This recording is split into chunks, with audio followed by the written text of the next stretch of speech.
Vamos lá, então, pessoal, para a nossa aulinha de linkage de engenharia genética. Eu quero que vocês prestem atenção, porque linkage de toda a genética é o assunto que normalmente as pessoas têm mais dificuldade, tá? Dificuldade de entender o princípio dele. Não é difícil, mas de forma geral as pessoas não conseguem raciocinar sobre o linkage. Eu gostaria que tu prestasse bem atenção para a gente poder chegar ao objetivo, que é tu entender esse linkage. E depois eu vou falar um pouquinho de técnica do DNA recombinante e aí depois a gente encerra a nossa aula. Vai ser uma aula um pouco mais curta, mas ao mesmo tempo ela está cheia de conteúdo e muita coisa para pensar. Então é melhor compactar um pouco ela para a gente poder ter como estudar e ver várias vezes, entender e tirar as dúvidas depois, caso precise. Lembrando a vocês, eu sempre dou o meu e-mail, meirajr@gmail.com, e aí tu podes tirar as dúvidas comigo, tá? Vou passar já o primeiro slide. E temos aqui, linkage, vinculação gênica é a mesma coisa, ou ainda ligação fatorial, tá, pessoal? Linkage, vinculação gênica ou ligação fatorial.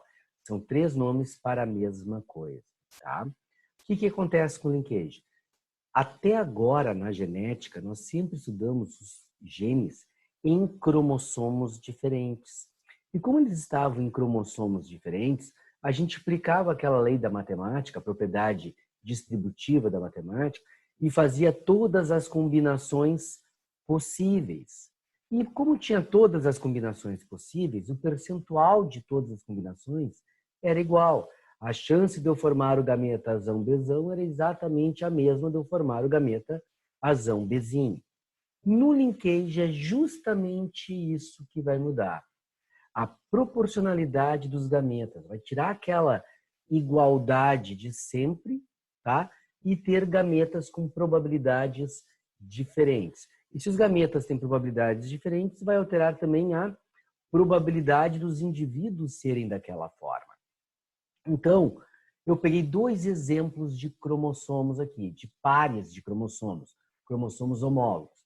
Um tu recebe da mãe, o outro do pai, da mãe, não importa, tá? O que acontece? Um tipo de cromossomo aqui, nós temos o gene A e o B no mesmo cromossomo. A e B no mesmo cromossomo, tá? O que vai acontecer agora aqui? Bom, primeira coisa que nós temos é a formatação dos cromossomos e a denominação que a gente dá, tá? Que é o seguinte, pessoal. Tá?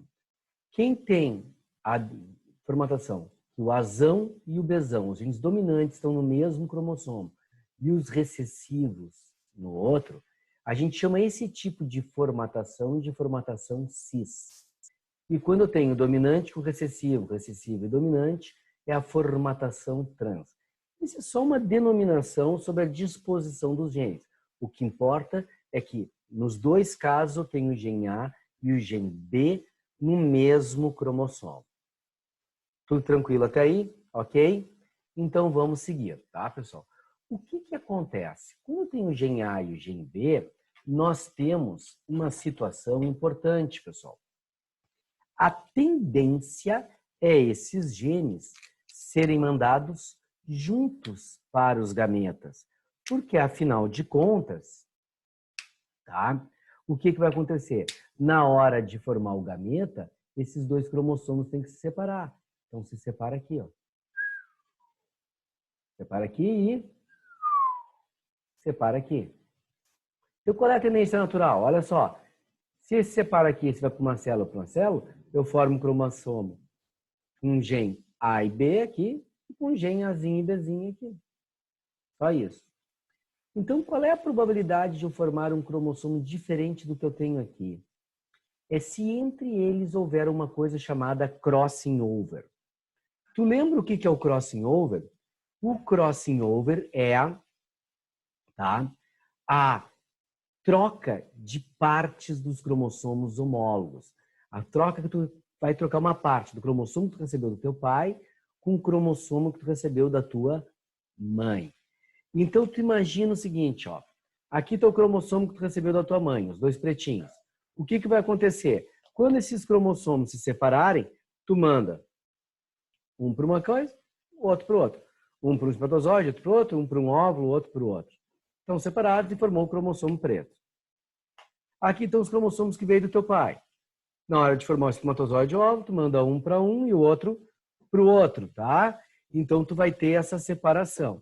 O que vai acontecer com o crossing over? Como os cromossomos estão duplicados durante o processo de meiose, tu lembra que sempre que há uma duplicação, tá? Eu vou ter os cromossomos iguaizinhos aqui, eu vou aproximar um do outro. Quando eu aproximar um do outro, vai haver uma troca de partes, ou seja, um pedacinho do cromossomo do pai vai para a mãe e um da mãe vai para o pai. Então, o que vai me acontecer agora aqui? Tá, pessoal? Vai acontecer isso aqui, ó. Eu vou ter um cromossomo preto e outro preto com a ponta vermelha, um vermelho, todo vermelho e outro vermelho com a ponta preta. Eles estão diferentes, pessoal. Eles estão diferentes. Então, na hora de formar os gametas, esse separa, esse vai com azão, bezão, mas esse vai com azinho, bezão, esse vai com azão, bezinho e esse vai com azinho, bezinho.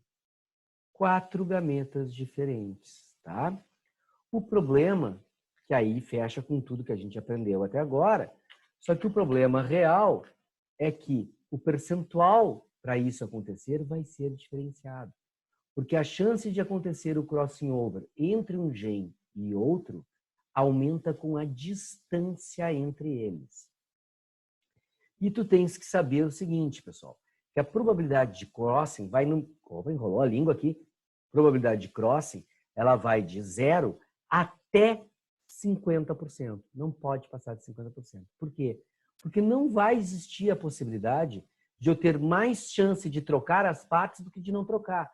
Pô, o cromossomo é uma estrutura fixa. Então quer dizer que eu tenho mais chance que ocorra a troca, que ele se cruze com o outro, troque uma parte justamente onde tu precisa, do que não trocar. Isso não existe. Então a probabilidade máxima é de 50%, porque o máximo que eu vou ter é meio a meio a chance de trocar e não trocar, tá? Tendendo a quê? A ser menos do que isso. Então o crossing over vai de 0 até 50%. Por que eu falei quanto maior a distância entre os genes, maior a probabilidade de acontecer o crossing? No próximo slide, vocês vão ver. Imagina que esse cinza aqui é um cromossomo que tu recebeu do pai e tu tem esses genes com vários tons de azul, depois cinza e preto. Aqui tu tem um cromossomo cinza que tu recebeu da mãe, por exemplo, multicolorido, tá? Pessoal, eu não sou um conhecedor de cores, então eu não vou saber dizer o nome de algumas cores, tá? Então o que eu vou fazer? Eu vou dizer o verdinho clarinho, o azulzinho assim, ou vou apontar com o mouse. Esse azul aqui, ó, tá? Para tu saber o que está acontecendo. Tudo bem? Então, o que vai acontecer, tá? Ó, simplesmente, se eu quiser separar esse azul mais claro aqui, mais brilhante, do preto, se eu quiser separar o azul brilhante do preto, o que vai acontecer? Importante aqui, ó.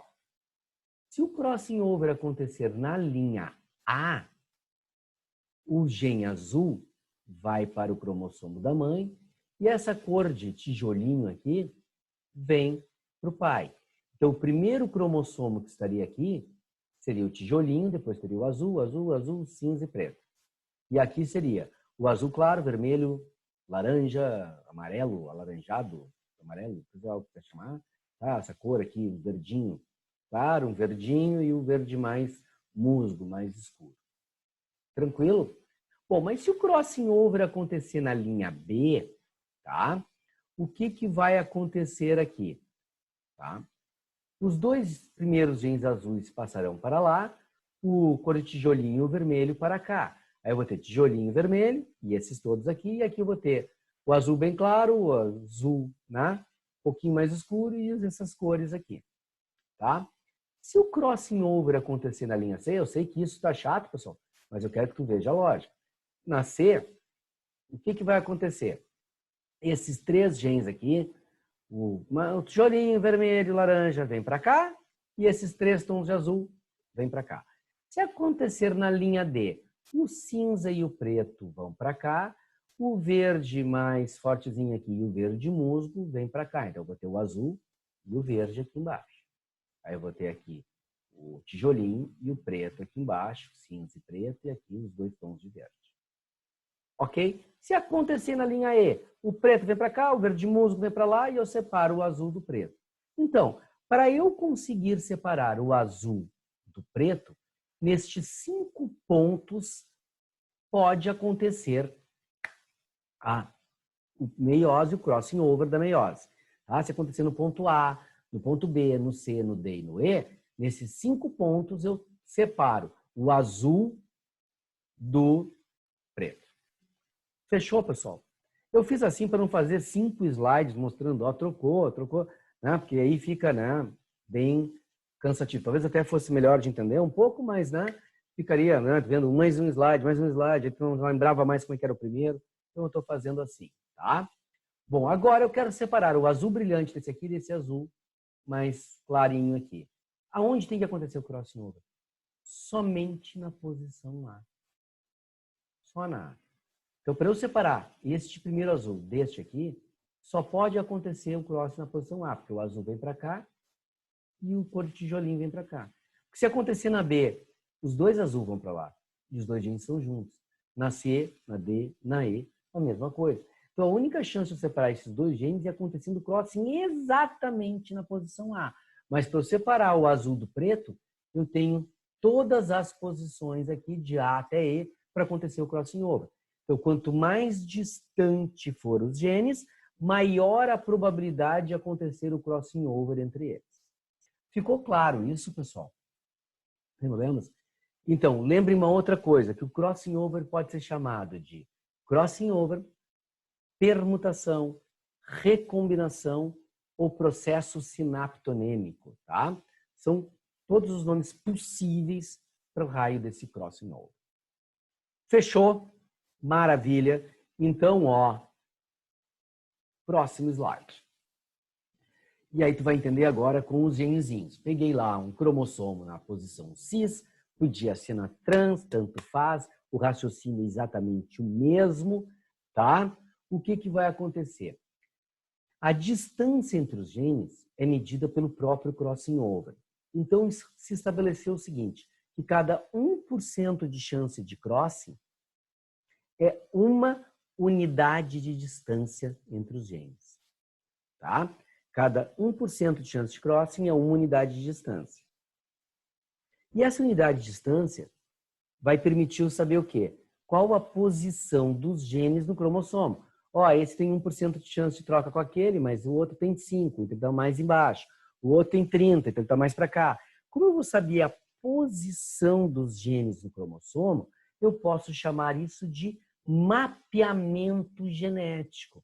Então, essa unidade de distância também é chamada de uma unidade de mapa, porque é uma unidade de mapeamento genético. Tá? E como quem estudou isso foi um cara chamado Morgan, ele se auto-homenageou. Como é 1%, ele chamou de 1 centimorgan ou 1 morganídeo. Tá? Então, são os vários nomes para a unidade aqui. Eu botei aqui embaixo 20%, 20 unidades de mapa do mapeamento genético. Eu gosto de usar mais isso, mas tu pode usar qualquer uma, unidade de distância, morganídeo, centimorgan, e a questão pode vir com qualquer coisa para você. Tá? Então, o que eu estou fazendo? Estou pegando, só para tu lembrar, um indivíduo que é azão, azinho, bezão, bezinho, tá? São os alelos, só que o A e o B estão no mesmo cromossomo, com 20 unidades de mapa, ou seja, 20% de chance de crossing. Então, o que vai acontecer? Se o crossing over acontecer exatamente nesta posição, o que nós teremos? Tá? Se vai acontecer exatamente nessa posição, nós vamos ter a formação do gameta AB e o Azinho e Bzinho. Se acontecer o crossing, eu vou ter o Azão e o Bzinho e o Azinho com o Bzão. Como eu tenho 20% de chance de crossing, eu vou fazer uma pergunta para mim, que eu sei, claro, que vocês vão concordar comigo. Vocês concordam comigo que se eu tenho 20% de chance de uma coisa acontecer, é porque eu tenho 80% de chance de não acontecer. Se eu tenho 10% de chance de chuva, quer dizer que eu tenho 90% de chance de não chover, certo? Se 20% de chance de crossing, tem 80% de não acontecer. Se não acontecer o crossing, eu vou formar tão somente os gametas A e B, tá? Azão e Bzão, Azinho e Bzinho. Então, o que eu estou fazendo para tu enxergar o que eu quero dizer? Eu fiz o cruzamento desse indivíduo com um duplo recessivo, Azinho, Azinho, Bzinho, Bzinho, porque esse só pode formar um tipo de gameta, Azinho e Bzinho, que é só o que ele tem. Não interessa se vai ter ou não vai ter crossing, porque tudo que vai formar vai ser igual. Então, eu fiz o quadrinho aqui. O Azão, Bzão, Azinho, Bzinho, Azão, Bzinho, cruzando com Azinho e Bzinho. Se fosse, pessoal, a probabilidade antiga, como a gente faria, tá? O que ia acontecer? Tu ia dizer que é 1/4 de chance de ser Azão, Azinho, Bzão, Bzinho, 1/4 de chance de ser Azinho, Azinho, Bzinho, Bzinho, 1/4. Seria 1 para 1 para 1. Mas como é linkage, eles estão no mesmo cromossomo, e tem 20% de chance de cross, então tem 80% de não acontecer. Isso quer dizer o quê? Que 80% dos gametas formados serão Azão, Bzão e Azinho, Bzinho. Como eu tenho duas possibilidades para 80%, tá? O que vai acontecer aqui? Tá? Eu vou ter 40% dos meus gametas sendo Azão, Bzão, 40% deles sendo Azinho, Bzinho. E 20% dos meus gametas serão ou Azão, Bzinho ou Azinho, Bzão. Então, 10% para o Azão, Bzinho e 10% para o Azinho, Bzão. E na hora que eu faço o cruzamento é igual, mas o que mudou? As minhas proporções.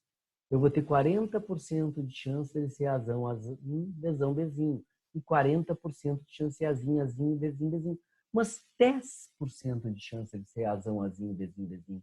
E 10% de chance de ser Azinho, Azinho, Bzão, Bzinho. E fica falando Azinho, Azinho, Bzinho, Bzinho, dá um nó na cabeça. Então imagina que o A é cor de cabelo e o B é cor de olhos. Então, eu peguei um indivíduo de cabelos e olhos escuros, casei com um loiro de olho azul, tá? E aí o que aconteceu? Nesse cruzamento, que os genes estão no mesmo cromossomo e tem só 20%, eu vou ter 40% de chance dos meus filhos serem de cabelos e olhos castanhos e 40% deles ser loiro de olho azul, contra somente 10% deles ser de cabelo castanho e olho azul e 10% de ter de ser loiro de olho castanho. Alterou as probabilidades. Por quê? Porque existiu esse linkage, existiu essa ligação. Eles estão no mesmo cromossomo.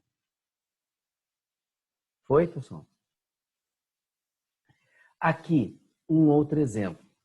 De novo, indivíduo Azão, Azinho, Bzão, Bzinho, cruzamento. Azão, Azinho, Azinho, Bzinho, Bzinho, só forma o gameta Azinho, Azinho, Bzinho, Bzinho. E aqui eu tenho formando os gametas. Então, estou dizendo que formou 1000 indivíduos desse jeito, 1000 desse, 1000 desse, quer dizer, 200 desse e 200 desse. Se eu somar tudo, deu 2.400 filhos. Se eu somar duas situações de crossing over, tá? Aqui vai me dar o quê, pessoal? 400 indivíduos. 400 indivíduos é aproximadamente 16%. 16, alguma coisinha, tá? 16%. Então, eu vou ter 16% de distância entre os indivíduos. Então, se eu tenho 16% de chance de acontecer crossing, quer dizer que eu tenho 84% de não acontecer. Então, tá aqui, ó, os meus 16% de crossing. Metade para cada um. 8% aqui, 8% aqui. 84% aqui, 42%. Tá? Se o crossing não ocorrer, for 0% de crossing, então a gente diz que eles têm uma ligação gênica total ou completa, ou ligação fatorial completa ou ligação fatorial total, porque não aconteceu o crossing over. E se eles disserem para vocês na questão, um gene com ligação fatorial total, tu já sabe que não vai acontecer o crossing over e eu tenho que formar os gametas só como os cromossomos estão escritos, ou um ou outro, nada além. Ok, pessoal? Tranquilo? Então a gente pode passar para o próximo slide, que é um exemplo de questão de vestibular. E que nós temos assim, ó, frequência entre os locos A e B é 10%. Ó, de novo, se tem 10% de chance de crossing, tem 90% de não acontecer. 10% de crossing, 90% de não acontecer. Em que percentual serão esperados descendentes do tipo AB, Azinho, Bzinho? Quando se faz essa representação que está aqui, é que eu quero dizer que o A e o B estão num cromossomo e o Azinho e o Bzinho no outro. Tá? A partir dos genitores com os genótipos mostrados na figura. Essa é a outra forma de eu representar que A e B estão no mesmo cromossomo. Botei ó, o cromossomo aqui, A e B, Azinho e Bzinho no outro. Então eu posso escrever ou desta forma ou dessa aqui. Tá? São duas formas de representar a mesma coisa. Certo, pessoal? Então, o que vai acontecer aqui agora? Esse indivíduo só forma gametas Azinho e Bzinho, que nem o quadro anterior. E esse vai formar o Azão com Bzão, que nem o quadro anterior, o Azinho com Bzinho, que nem o quadro anterior, o Azão com Bzinho, se houver o crossing, e o Azinho com Bzão, se houver o crossing. Ok? E o que nós vamos ter aqui, então? Essa probabilidade. Como é 90% de chance de não acontecer crossing e 10 de acontecer, está aqui os 10 de acontecer. Tá? 5 para cada um. Está aqui os 90 de não acontecer, metade para cada um, 45 para cada um. Fechou, pessoal? Então, como eu quero formar um Azão, Azinho, Bzão, Bzinho, o gameta tem que ser esse aqui. Com esse aqui que só forma gametas Azinho e Bzinho. Então, a chance do filho ser Azão, Azinho, Bzão, Bzinho é 45%. Está ali a minha resposta. Tá, pessoal? Tranquilo? Maravilha. Técnica do DNA recombinante. E nada mais é do que transgenia. Pessoal, aqui existe um problema. Em função de todas as discussões que aconteceu sobre transgenia, sobre principalmente alimentos transgênicos, a palavra transgênico, transgenia, ficou embutido um preconceito sobre ela, tá? Então, na maior parte dos livros já nem cita mais transgenia, foi técnica do DNA recombinante. Às vezes cita isso e coloca transgenia, tá? Mas é para tu saber o quê? Que tu vai pegar o DNA de um indivíduo e colocar em outro indivíduo. Uma coisa tu tem que saber, importantíssimo. O DNA é universal estruturalmente. Então, a estrutura do DNA de todos os seres vivos e dos vírus é igual. Não o tamanho do DNA, não que genes tem, não quanto de DNA vai ter, mas a estrutura do DNA. Então, todos eles vão ter um DNA que vai ter, tá? Adenina, timina, guanina, citosina, desoxirribose, pentose, as ligações de ponte de hidrogênio entre eles, as ligações fosfodiéster entre um nucleotídeo e outro, tudo vai estar exatamente igual. Tudo vai estar exatamente igual. Então, pessoal, isso aí é um ponto importante. Se vocês tiverem ouvido um barulho no fundo aí, pessoal, é o meu cachorro que enlouqueceu aqui, tá dando um trato no ursinho dele, tá? Então, pessoal, o que vai acontecer agora? Se todos têm a mesma estrutura, em teoria eu posso pegar, por exemplo, vamos pegar lá, uma medusa, uma água-viva que seja bioluminescente, ela acende no escuro. Eu posso pegar esse gene que acende no escuro e implantar num rato. Para que eu vou fazer isso? Para ter um rato brilhante. Para que eu quero isso? Não sei. Mas dá? Dá. Ou eu posso pegar o gene de uma pessoa e colocar numa bactéria. Dá para fazer? Dá. E já foi feito. Não só dá, como já foi feito. Nós pegamos o gene, tá, da insulina humana e transplantamos por uma bactéria chamada E. coli, Escherichia coli, que é uma bactéria parasita nossa. E isso, obviamente, em laboratório, feito no laboratório, tá? Para quê? Essas bactérias, essa cultura de bactéria infectada, passou a produzir a insulina humana. E nós extraímos a insulina humana que essa bactéria está produzindo, tá? Para dar para as pessoas usarem no seu tratamento de diabetes. Então, o diabético vai usar uma insulina igual a que ele produziria, só que foi produzido numa bactéria. E esse tratamento com a insulina humana é mais efetivo, é melhor do que com uma insulina sintética, que não é exatamente igual, tá? Aí eu sou forçado a fazer uma pergunta que tu não vai ter como me responder, mas eu vou responder porque eu sei qual será a tua conclusão. É ruim a gente transplantar o gene da insulina para uma bactéria parasita e fazer com que essa bactéria produza a insulina humana para todo mundo que tem essa condição chamada diabetes poder usar no seu tratamento? É ruim isso, pessoal? É ruim? Não, né? Não, não é. Então, pessoal, o que é importante tu saber? Que o processo de transgenia não é ruim. O processo de transgenia não é ruim. O que pode acontecer é ser mal usado. Como toda tecnologia pode ser bem usada ou mal usada, tá? E sempre quando falo em alimentação, eu gosto de dar um exemplo. Tem um arroz que se chama arroz dourado. Esse arroz dourado, se pegou o gene da vitamina A presente lá na cenoura, né, que o caroteno tem lá, o gene está ali, e colocamos no arroz. E deu um arroz com um grão amarelo, alaranjado, e por isso que levou o nome de dourado, né, porque ele fica mais brilhosinho assim, não fica aquele branco, tá? E ficou esse arroz dourado. Eu te pergunto, é algum problema o teu arroz ter vitamina A? Não, porque na maior parte dos alimentos, quando tu quer ter vitamina, tu vai fazer isso quimicamente. E esse está sendo produzido pela própria planta. É ruim? Não, tanto não é ruim que tu come na cenoura, vitamina A. Ah, mas se esse gene reagir com não sei o que e produzir... Até hoje não tem nada que diga nem que sim, nem que não. Mas, a princípio, ter a vitamina A não é ruim. Agora, se eu transplantar o gene de resistência ao agrotóxico para uma planta, para que o agricultor possa botar muito mais agrotóxico para eliminar os parasitas e com isso ele ter uma colheita muito maior, isso é ruim?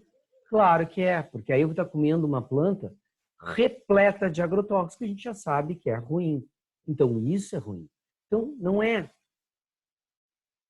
a transgenia, é o que tu vais fazer dela, tá?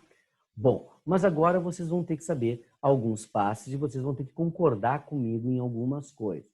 Primeiro ponto, enzimas de restrição. Enzimas de restrição são aquelas enzimas capazes de cortar o DNA em pontos específicos. Cada enzima corta em um ponto específico, tá? A gente descobriu isso em bactérias, que elas conseguem cortar, elas produzem essas enzimas, são chamadas enzimas de restrição ou endonucleases de restrição, elas cortam ali. E para que isso? Para se protegerem de vírus. Quando o vírus ataca, ela corta o vírus e incorpora aquele DNA do vírus. Fica diferente e aí ela se protege, não morre em função da ação do vírus. Então, uma forma que ela tem de se proteger e uma forma que a gente descobriu de cortar o DNA em pontos específicos.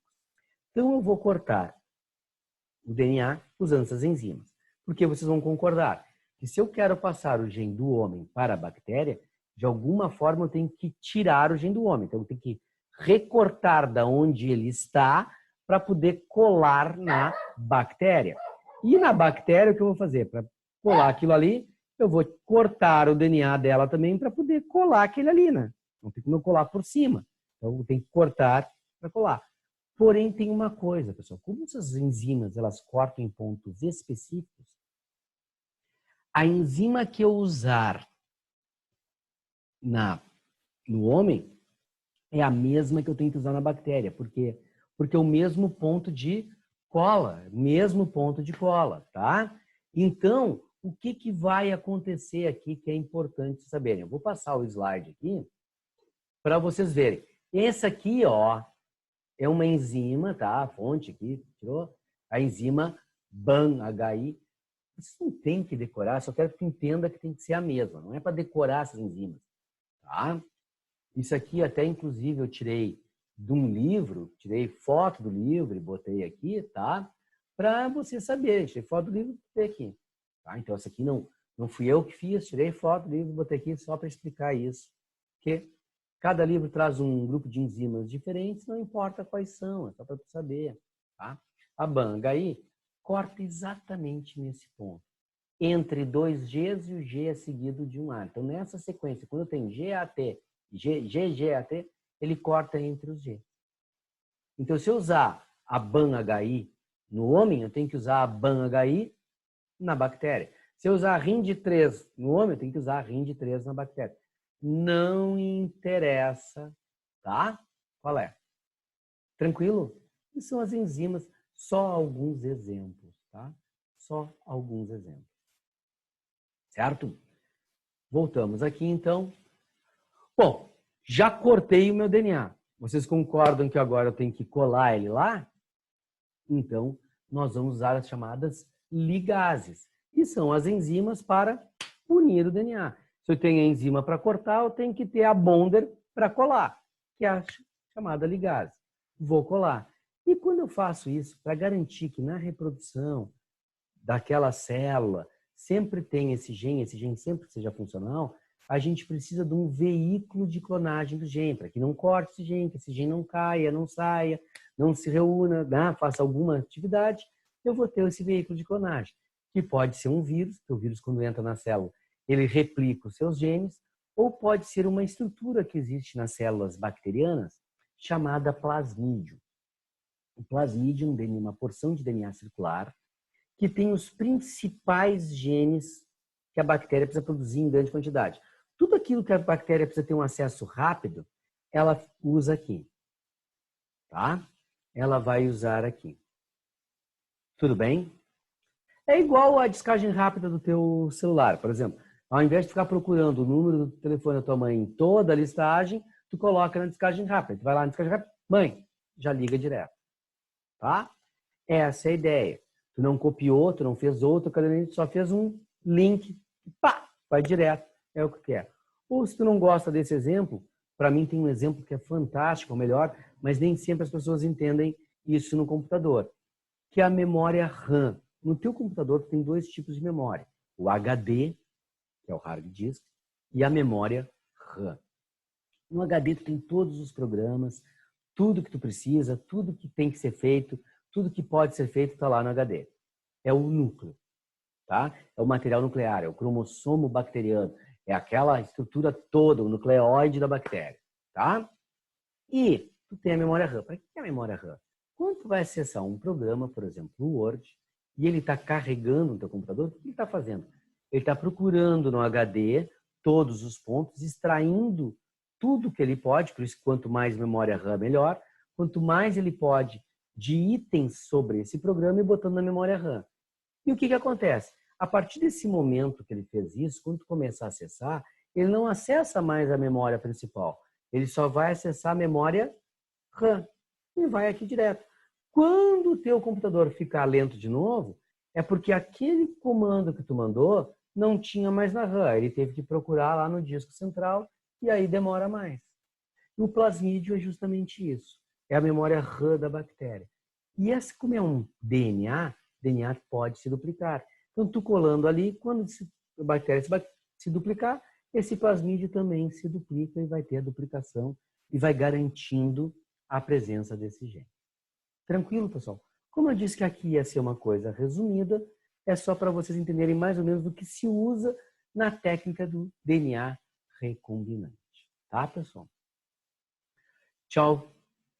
Até a próxima. Né? Na próxima aula eu mando mais um pouco de conteúdo para vocês. Tá?